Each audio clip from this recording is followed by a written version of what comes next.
رسميا الجزائر تودع ملفا قويا لاحتضان كان 2025.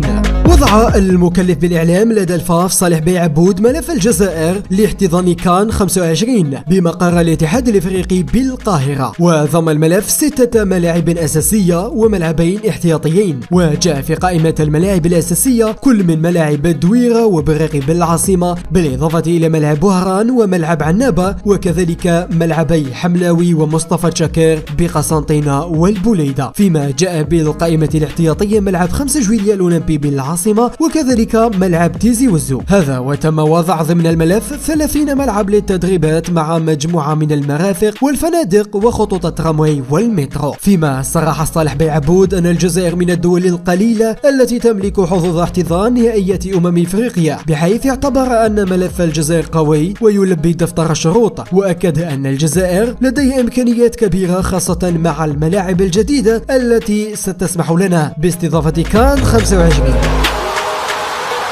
كانت هذه كل المعلومات التي بحوزة جورناليست. هنالك أيضا أمر أود أن أشير إليه، وهو إدراج ملعب 5 جويلية وملعب تيزي وزو كملعبين احتياطيين وليس كملعبين أساسيين. الأمر يبدو غريب للكثير وللكل، خليني نقول للكل، ولكن الجزائر بإمكانها إجراء تحديث أو تغيير الملاعب في أي وقت، هذا إذا تم قبول الملف. هذا من جهة، ومن جهة أخرى صراحة من الصعب أنه يختاروا 3 ملاعب كاملة من نفس الولاية لاحتضان الكان، لأنه ديجا راهم اختاروا ملعبي براقي والدويرة، وكون يزيدوا لهم ملعب 5 جويلية، هذا الامر راح يشكل ضغط رهيب على العاصمة الجزائرية، بحيث من الافضل توزيع هذه التظاهرة على مختلف مناطق الوطن. ما تنساوش انه كأس افريقيا ما راهيش غير مباريات تجرى في الملاعب وفقط، المنافسة هي احتضان شعوب القارة ككل. كانت هذه قراءتي للامر، وانتم واش رايكم متابعي جورناليست؟ كان هذا كل ما عندي في هذا الفيديو، ما بقى لي غير نقول لكم شكرا لكم جميعا على الدعم الذي قدمتموه لي في الفترة السابقة، شكرا من القلب.